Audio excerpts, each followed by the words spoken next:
going to show these people what you don't want them to see.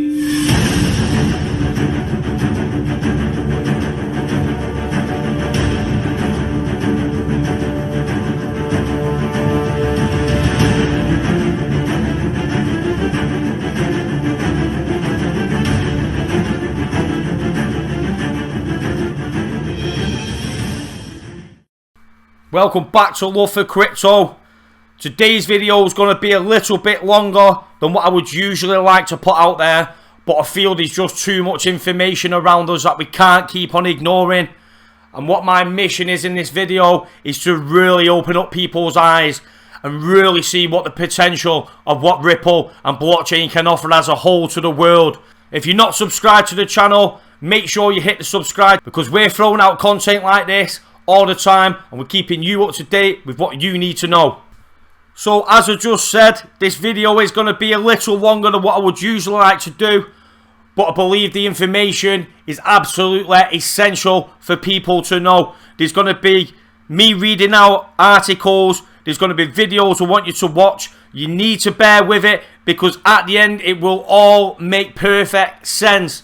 Obviously, if you hold Ripple and you are absolutely smashing the life out of searching stuff for Ripple, you will know exactly what this picture means. In this video, we're going to go deeper than what even deep even means in actually getting to the bottom of what this riddle is about. So first, we're going to go straight into it, and we're going to talk about the Phoenix, which is next to the night, and what this means. What exactly is it trying to say to us? So I'm going to read you this article, which I find absolutely mind-blowing on its own. Again, please bear with it with the reading going through it. I know I sound robotic and boring with no enthusiasm, but I am trying my best to make sure it's not that boring. We've all seen this photograph recently. Get ready for the world currency, The Economist, published in 1988. Now, just a quick one for you. The Economist is highly influenced by the Rothschild family. If we look at the photograph which Bearables give us, you can see here, you could quite easily relate these two symbols with each other. So what I'm going to do is read you a little article of what exactly a one world currency will mean. In November 2014, I published an article titled "The Economic Endgame Explained." In it, I outlined what I believe would be the process by which globalists would achieve what they call the New World Order, or what they sometimes call the Global Economic Reset. As I've shown in great detail in the past, the globalist agenda includes the fiscal endgame, a prize or trophy that they hope to obtain. The prize is completely centralized global economic structure rooted in a single central bank for the world. The removal of the US dollar as world reserve currency, the institution of the SDR basket system, which will act as a bridge for single global currency supplementing all others, and ultimately global governance of this system by mere handful of elites. The timeline for this post is unclear, but there is some indication of when the beginning of the end would commence, as noticed in the globalist-owned magazine The Economist in an article titled "Get Ready for the Phoenix." The year of 2018 seems to be the launching point for the Great Reset. This timeline is supported by numerous measures already taken to undermine dollar dominance in international trade, as well as elevate the International Monetary Fund's SDR basket. It is clear that the globalists have deadlines they intend to meet. So we'll go further down. That said, there have been some new developments since I wrote my initial analysis on the endgame strategy that I think merits serious attention. The endgame continues faster than before, and here are some of the indicators showing that the predictions of the globalist and the Economist in 1988 were more like self-fulfilling prophecies, and 2018 remains a primary nexus point for a re-engineering of our economic environment. Using the East to dismantle the Petrol dollar. As mentioned in last week's article, lies and distractions surrounding the Petrol dollar. There have been silence and often disinformation in mainstream when it comes to the quite open an obvious international pivot away from the dollar as the de facto purchasing mechanism for oil. This trend is only set to accelerate in 2 months as China begins fulfilling oil contracts in the yuan instead of the dollar. The problem is that even in the alternative media, there is a continuing myth that Eastern nations are angling to break away from the international order. I often see the argument presented that the loss of the petrodollar can only be a good thing for the world. I'm not here to comment on whether the end of oil denominated in dollars is a good or bad thing. I am here, though, to point out that there is absolutely no indication whatsoever that major Eastern powers like Russia and China are acting to undermine the existing globalist system. On the contrary, China and Russia remain, as ever, heavily partnered with the IMF, as well as the Bank for International Settlements, and their ties to international banking monoliths like Goldman Sachs and JP Morgan.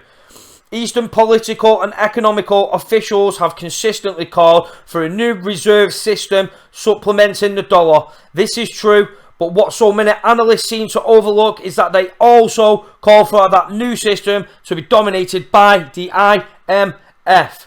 As you can see, the bankers are trying to keep their power, as always, which will always remain the same. The delusion that the financial world operates on is that the IMF is controlled by the US. It is not. It is controlled by international bankers who have no loyalties to any specific country. Once one understands this fact, the systematic sabotage of the US makes perfect sense, as well as the conclusion between China, Russia and the IMF. America is a sacrificial appendage of the globalist edifice and is being torn down piece by piece in order to feed the creation of something new and perhaps even more sinister.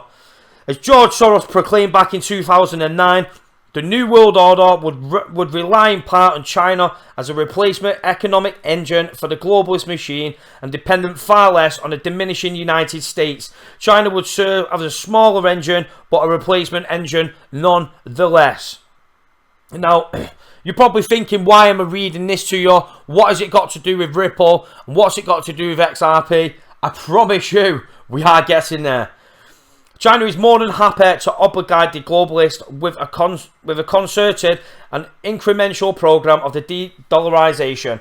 But this does not mean that the end goal is Petrol yuan. No, the goal is for the IMF to assert the dominance of the SDR basket system as a reserve hub, and China is now the flagship market for the SDR after its recent induction into the fold. There will be no single reserve currency after the dollar is brutalized, at least not until all currencies are homogenized through the SDR basket and finally replaced with a single global currency unit. Until then, the IMF or the BIS will dictate nation-to-nation trade and monetary exchange. It only follows that this highly volatile rebirth of the global financial order would begin in part with the dollar's loss of the petrol status. The oil trade is the one defining element that gives the dollar a fundamental edge over all other currencies. It is the closest thing we have to commodity backing for the dollar and is an advantage no other currency in the world can yet boast. There are many ways to destroy the dollar, but the best method would be to end its petrol status. The global currency unit is already here. One argument I used to hear often from naysayers on global currency was that there is no monetary unit with enough liquidity to replace the dollar. Of course, these people have no understanding of the SDR basket and how it could be used to envelope and absorb most, if not all, currencies into a single reserve mechanism. That said, I understand the confusion. When people think of currencies, they think of physical tickets of measurement. They want to see a piece of paper with symbols, or they want to at least see a brand name for the product, which is what all currencies are really. When The Economist in 1988 called for a global currency to launch in 2018, they were perhaps not aware of the exact form of the structure would take. Even in 2014, I was not fully convinced we had enough evidence on that the unit measurement would be or look like. Today, it is clear as crystal. The one world currency system will not only be a cashless system, but it will also be based on digital blockchain technology. As I examined in my article, the globalist one world currency will look a lot like Bitcoin, while some politicians and banking moguls publicly attack blockchain-based products like Bitcoin or Ethereum, in the background they are actually heavily invested in these systems and are even building their own, with central bank mascots like Ben Bernanke becoming keynote speakers at blockchain conferences. It is not exactly an elusive secret that the global banks love blockchain tech.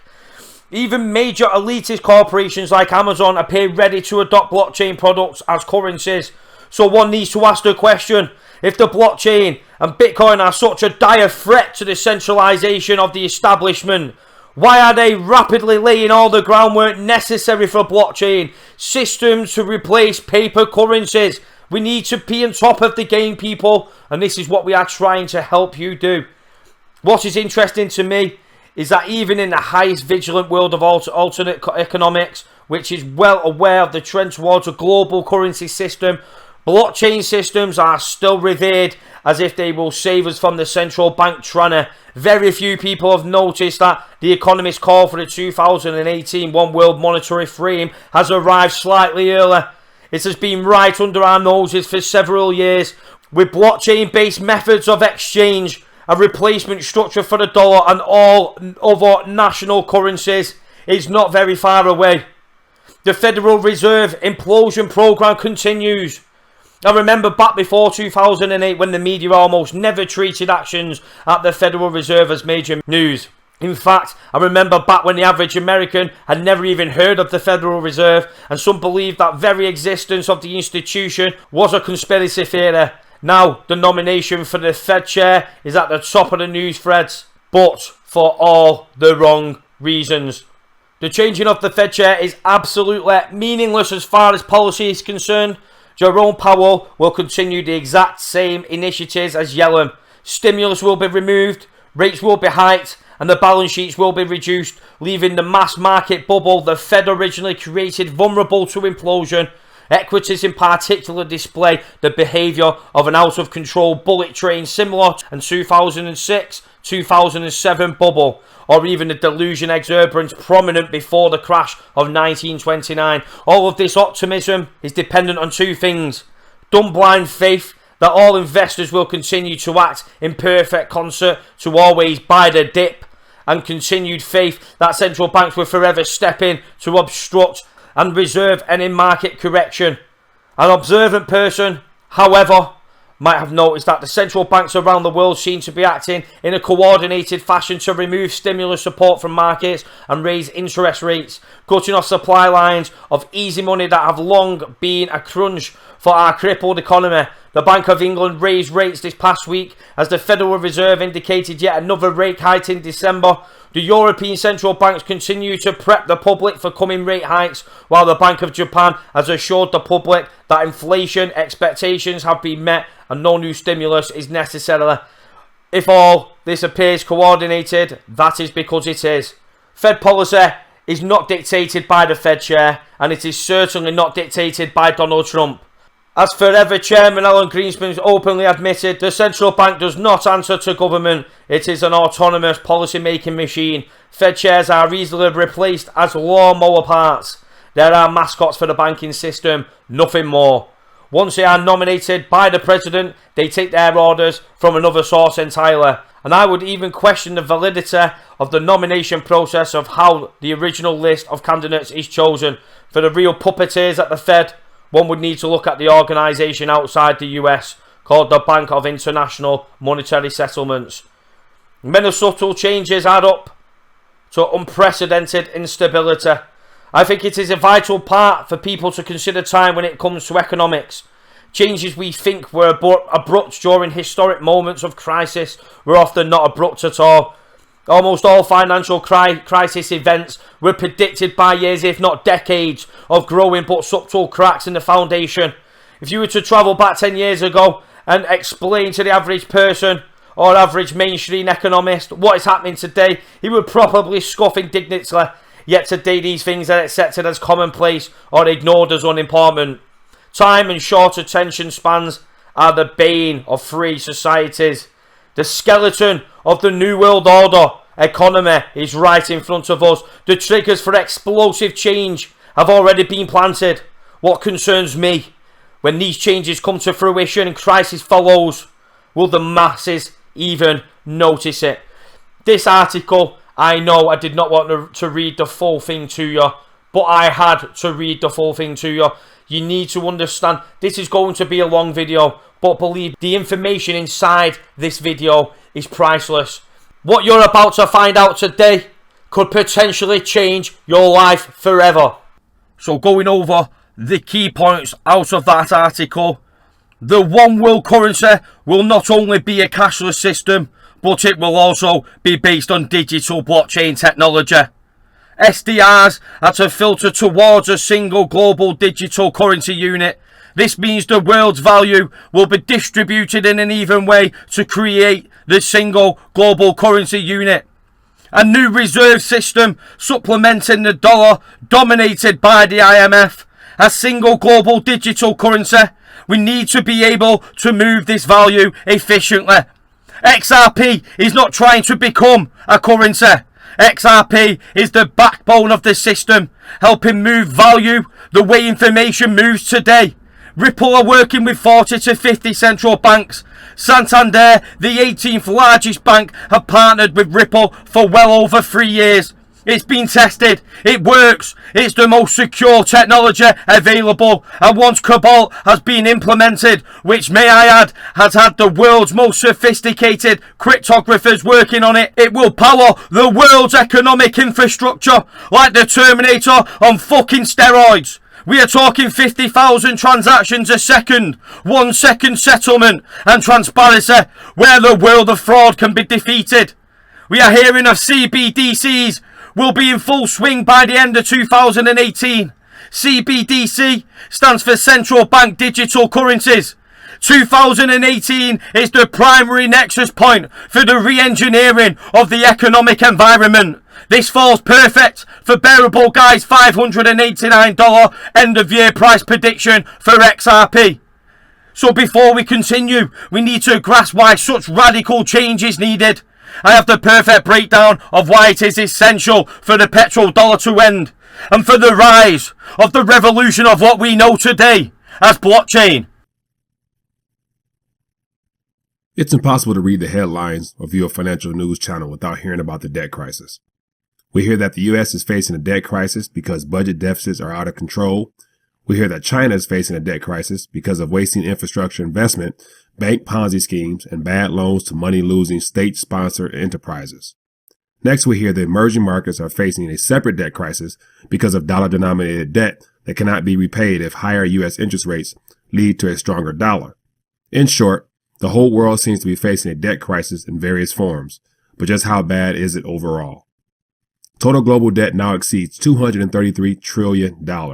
Another way to express that figure is about $250 quadrillion. The global debt to GDP ratio is about 318%, a dangerously high level, especially if interest rates start to rise. This debt is in addition to approximately $750 trillion of bank derivatives as reported by the Bank of International Settlements.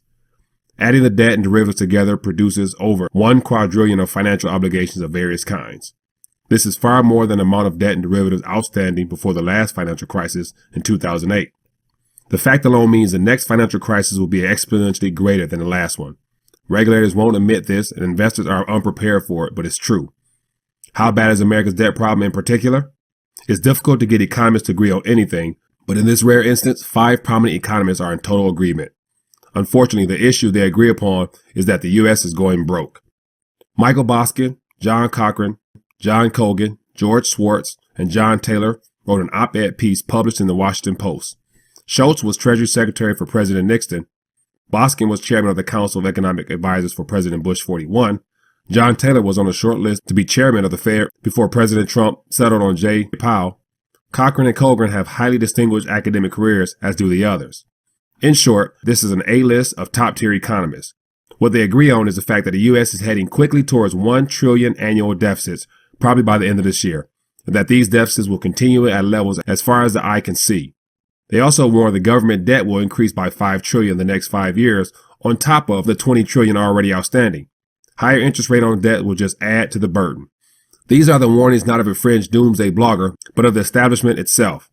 My own estimate is that the actual debt and deficit numbers will be worse than these projections, pushing the U.S. closer to a true crisis of confidence in the dollar. This path is unsustainable. Something has to give, and probably sooner than later. So as you can see, the dollar is doomed. It's at a serious breaking point. The stock markets are hyperinflated and are at a critical junction. A crash could be imminent. And when trillions start being stripped away from markets, where do you think that money is going? Correct. The blossom of the new digital asset class will begin. The beginning of the new revolution. All of the signs are there, people. So now we have gauged exactly what the world's elite plan is and why it is of such importance for the petrol dollar to be replaced for a one world digital currency. We next need to see how they are doing this and how they have planned to overthrow the dollar. I have an excellent piece to show you. Please bear with the man who is talking. He has some vital information he's about to share with you. China, in order to buy oil, has got to have U.S. dollars. They're trying to change that. They are changing. They're in the middle, halfway through it, changing in order to purchase it in yuan. The Arabs deposited the dollars they received in Citibank, Chase, and other big banks of the day. The bankers, led by Riston at Citibank and David Rockefeller at Chase, then loaned the money to Asia, South America, and Africa. So they would buy. They would use U.S. dollars. They would get U.S. dollars for selling their oil. Then they would invest the U.S. dollars in the United States into these banks and into our treasury bonds. And then this money would then be loaned out to Asia, South America, and Africa. The new game ended in 2010 with the start of a currency war in the aftermath of the panic of 2008. Trading partners are again jockeying for position as they did in the early 1970s. A new systemic collapse is waiting in the wings. And so basically what they're looking for is something to again back currencies. And we're going to go through, and basically it says here, talking about the SDR system. This SDR system is so little understood that people won't know where the inflation is coming from. Elected officials will blame the IMF, but the IMF is unaccountable. That's the beauty of SDRs. Triffin's dilemma is solved, debt problems are inflated away, and no one is accountable. That's the global elite plan in a nutshell. And so basically what he's saying is this: we believe that new international currency is being issued among nations called special drawing rights, or SDRs.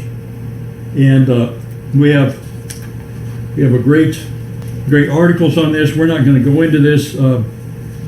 One world, one bank, one currency.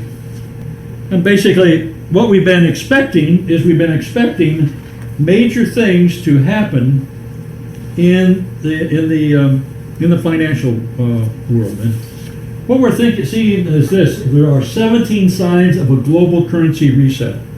Let's cover some of them here. The U.S. dollar is going to be diminished as a global reserve currency. We've been talking about this for a while. Right now there is a demand for dollars. Why? Because people have to pay their U.S. taxes in dollars. They have to do certain business in dollars. Gold is sold in dollars. And oil is sold in dollars. But that's all changing. Now Russia and China are doing trades in yuan, and Iran and China are doing oil trades in yuan, and we have the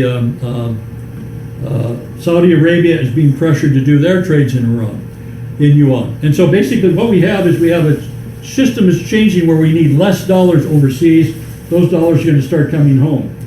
The SDR and the yuan are going to be introduced as a partial replacement of U.S. dollar as the world reserve currency. So we see, number two, that U.S. dollar is going to be less in demand, and SDRs and yuan are going to be more in demand. The Chinese yuan is going to be increased usage as a reserve currency. It's going to be a reserve currency in all of Asia. And let's take a look at U.S. trade balances. Balance of payments must fall to zero what is our president doing out there right now? We have the president is out trying to solve this problem. This is called the U.S. balance of payments with other nations. And what we had was, this is the zero line right here. And for the longest time, we were right at zero in our balance of payments. And then right in here, after we changed the gold standard, we began having a balance of payments where we just all kinds of U.S. dollars ended up offshore in foreign nations. And this is where we're going right now. And essentially, all these dollars that have gone offshore because of this unequal situation are going to come back to us. What President Trump is trying to do is get us back to zero, or maybe even a little positive. We have to be a little positive. He's trying to get us back here, and so you can see him.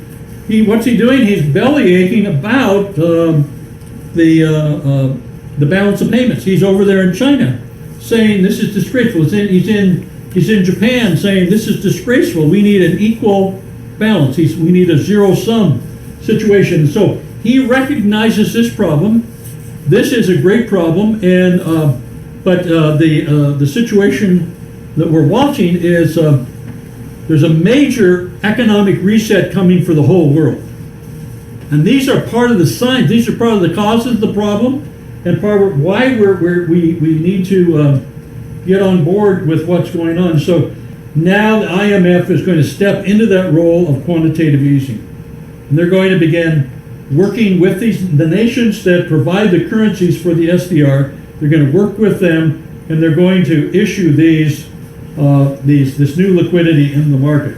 So you see what he's doing. On every area, he is working to change this financial situation. Why? Because the reserve status of the dollar is vanishing, and you must do all the things that Trump is doing, or we're going to have runaway inflation and collapse. Then we have international oil and gold are going to end up being priced in SDRs and cryptocurrencies in addition to the U.S. dollar. So instead of gold and oil being able, you can only use U.S. dollars. Now international oil is going to be in SDRs, yuan, cryptocurrencies, etc. We're going to go where you can buy all of these things. So the U.S. dollar is going to be less in demand. The euro dollar and the Petrol dollar begin flowing back home to the U.S., creating inflation. So we have an exiting of the dollar. All these dollars that were printed and are all overseas are now starting to coming back.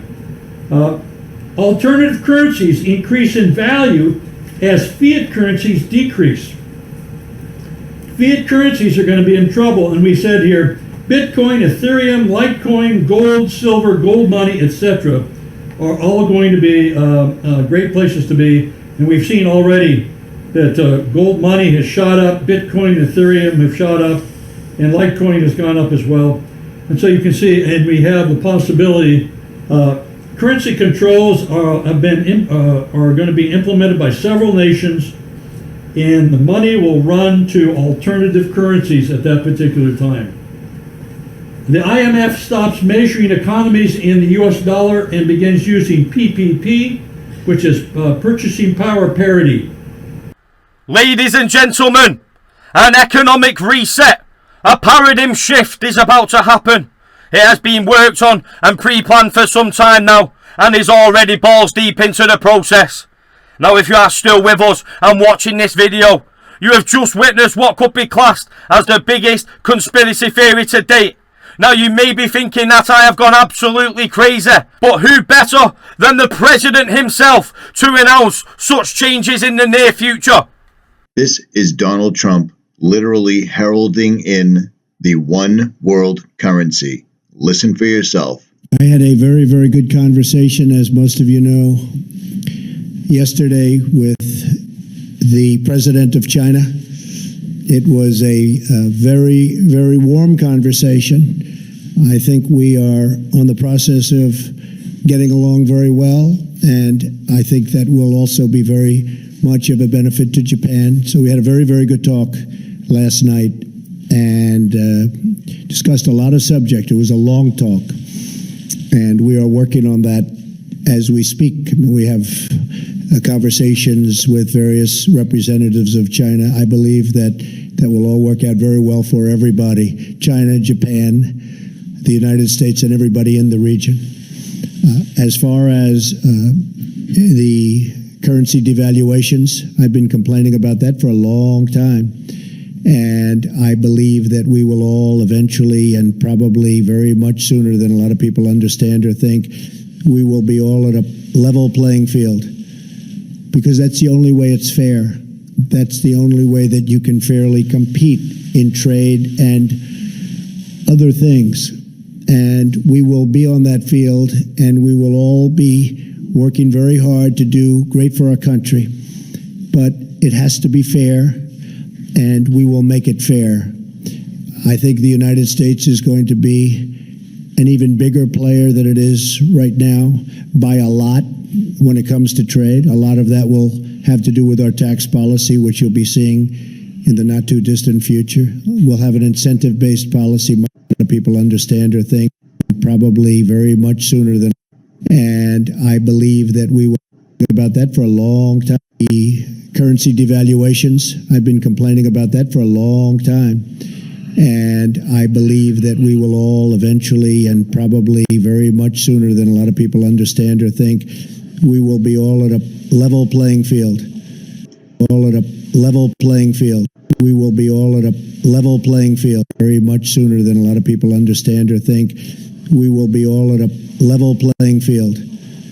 Because that's the only way it's fair. And that's why they put President Trump into office. Donald is going to bring in the new world currency. Mark my words. You just heard him say it. Now, the Ouroboros on the USD tower represents something constantly recreating itself, which is a reference to the repeated rise and fall of the economic empires controlled by the banks and governments throughout history. As we can see, Bearable Guy 123, the whistleblower for the Ripple community, is clearly stating something big and something massive is about to happen. We have talked about how the New World Order's ultimate endgame plan is to create a one world currency. As it's stated in the article, they never knew in what form the destructor would oppose itself to be. As today, it's clear as daylight that blockchain will be the revolution. As we can see in the photograph, the eternal staff has been broken on the king. Does this mean that the repetition and fall of economies is now over with this new revolutionary technology? As you can see, we have XRP, which is the highest points of the castle. We have the knight with the same symbol as on the XRP, ready to rush through the gates. Are we walking into a new world, a new economic system of flawlessness and security, which can prevent economic collapses in the future? It's big news what's going on. It's big news for Ripple XRP. If Ripple XRP is to be chosen as the new world reserve for exchange, there is no more need for the Nostro Vostro accounts, the 25 trillion which is locked away in the banking system. There is no further need for the 9 trillion in the global exchange system, which is needed for money to move hands. It's not needed no more. The liquidity issue has been solved with blockchain technology and with XRP, with its superior form of interledger protocol, the fastest, the most secure, the most scalable, and all of the signs are right before our eyes, people. We have the Fed payments improvement. The draft for faster payments government framework is here. Get all the details and provide your feedback on the proposed US Faster Payments Council framework. We go over to SWIFT. Banks who use SWIFT to send payment instructions will need to change their interfaces and business systems before November 2018. The signs are around us, people. Apple have integrated Ripple technology. Santander had to go live on the XRP ledger by summer. What else do we need, people, as evidence to suggest that a new superior technology is here, and it is here to stay, and it will only grow with time. We have this riddle from Bearable Guy, which all stem back to the castle photograph. Is this showing that the likes of Rockefeller and Rothschild and Chase are all after the disruptor of what will be XRP? There is no question of the success of XRP. The only question is, where is the limitation of where it can take us? It could be accepted and be used on a global mass adopted scale that is bigger and better than anything in regards to a MoneyGram partnership or a Western Union partnership or working with Santander. No, it could be everything. In respect to the Hyperledger Consortium, Ripple could power the economy. It is designed and suited to do such things. The only question is, do you believe in such possibilities and outcomes? As the signs are there before us all, people, it is your own personal choice what you do with this information. I cannot advise anybody to invest. No, I can only simply state the evidence which surrounds XRP at the moment. We have Amazon who are looking into blockchain. The big tech companies of the world like Samsung are looking into blockchain. Blockchain is inevitably the future. That I can assure you. But with XRP, the frontier of the pack of wolves leading the new revolution, it only goes to state and question your own self-belief. Is this the new biggest technological revolution to happen? And the answer is yes.